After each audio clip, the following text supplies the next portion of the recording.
Hey boys and girls, my phone went in the water, and so I am holding my laptop while I'm standing in the water, and right here, I don't know if you can see my feet yet, I'm just trying to tip the laptop around, but right here in this area was the first time I ever saw a seahorse just swimming along right over my toes.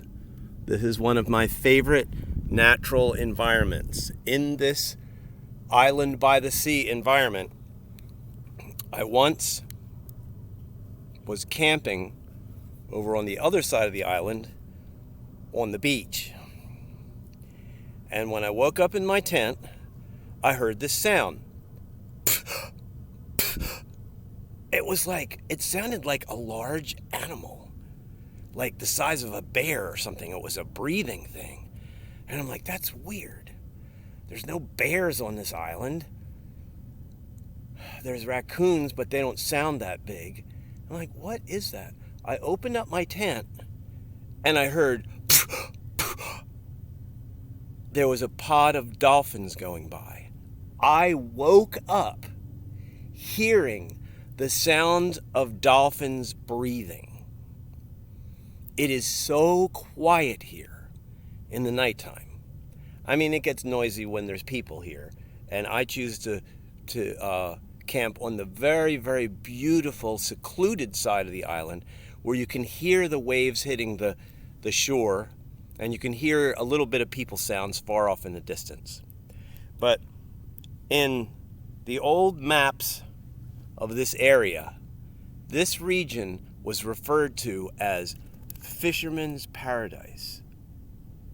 Wow, there was a mullet that just jumped. I wish you could have seen that. Fisherman's Paradise. It's all these islands. I'm standing in water that is only 2.5 to 3 feet deep.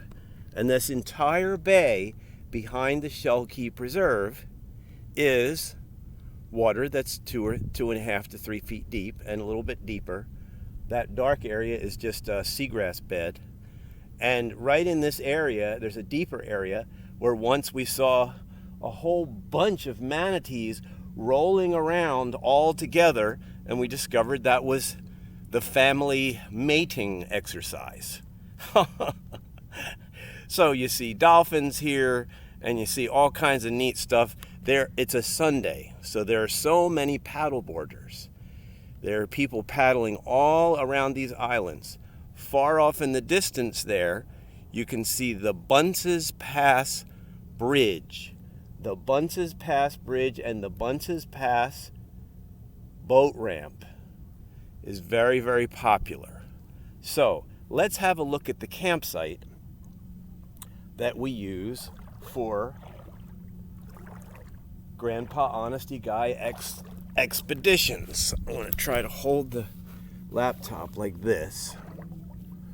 And right now, since we had an active day yesterday, there's tons of stuff that got a little bit wet. We didn't get things into plastic bags. We didn't know how many people were going to show up. So I'm drying out the life jackets and just making order of things. But today, that's the Spirit of Loving Kindness canoe, which used to be green, that we got for only, me and David Collins got that canoe for only, I don't know, was it $75 or something like that. It's a heavy canoe, it's fiberglass, but it's tough, and we turned it beautiful.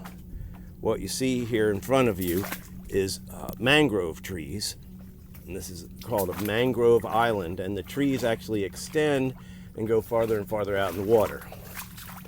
Here is the wonderful two-person kayak that was picked up by Adam Kautz and myself, and you've got all kinds of equipment drying in the sun right now. It's noontime on Shell Key Preserve.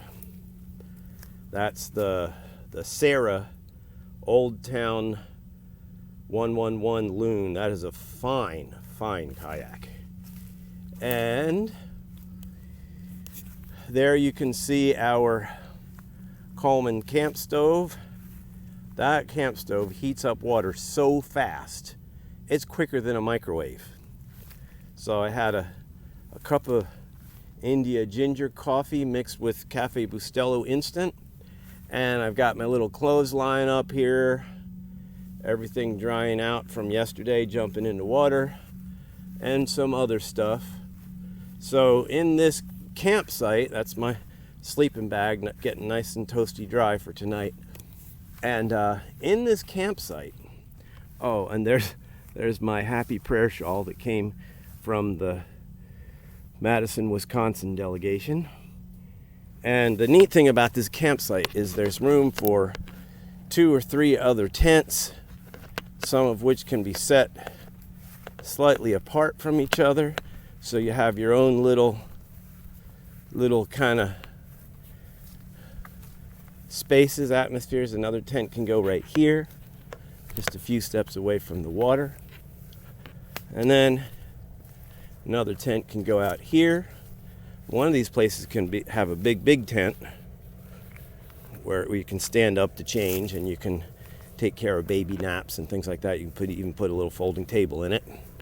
And then there is the privacy curtain for the porta potty. It's a wonderful campsite. And then it gets so beautiful. This beautiful field leads straight over to the beach. Now, I have no idea what the quality of this image is, but over there, the beach that you can see over there, that's the tip of the north end of Fort DeSoto. But out here, there's just this field of wild grasses, and yes, there's a few sand spurs here and there. There's a field of wild grasses, and you can just throw a blanket out here in this beautiful field and spend some time, quiet time, resting in the sun. And you can walk over to the beach where there's tons and tons of people doing stuff and fancy boats going by and canoes and everything. But this over here is our quiet little campsite, including our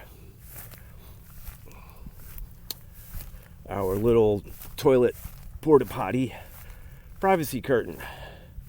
So we have many comfortable amenities, and this is a place to come by yourself and really spend some alone time with God. Now, everyone is not comfortable with a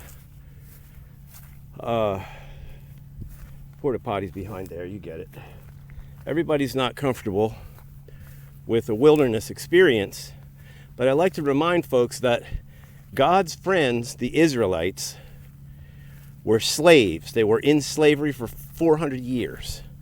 And then they lived in the wilderness for 40 years, and God took care of them.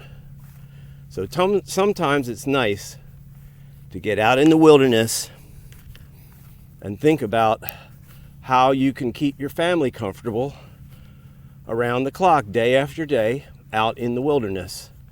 And I'm sorry that the campsite looks a little bit messy at the moment, but I just felt like this was the time to try to make a little video so that I could share what I'm doing. Many people complain about me. Many people say, "How come you don't work?" And I'm telling you, I have so much equipment that does things for people. I have such an extensive library that I constantly give out. I am working around the clock. Some of the people who observe me are amazed at what I'm doing for the dialysis world, for what I'm doing for children, for what I'm doing for families and marriages in trouble. I am working around the clock. So if the Holy Spirit leads you to do anything to contribute, stuff like bike tubes and broken equipment that needs to be replaced, and musical instruments to help out the musical band and the people learning how to sing and play music. When the electricity goes out, guess what? It's really great to have musical instruments because you can sing. And it's a wise thing to actually spend time experimenting with no electricity. Okay, let's do a no electricity time. What do you think? Let's do a no electricity time for 7 days and see what that takes. We can actually clean out the entire refrigerator. We can give our food away, and we can figure out how to get along without even refrigeration. What do? You read things to one another. You make up songs and sing songs.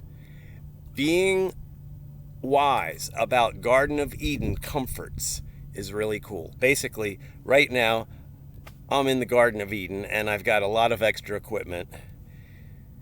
If you want to come on an expedition and be alone on an island for a period of time, there's actually campsites here and there that are completely separate from one another. You can come down with a couple of brothers or sisters and actually make out your own campsites. You can come down with a married couple can come down and actually have your own tents and spend quiet time, but spend time together.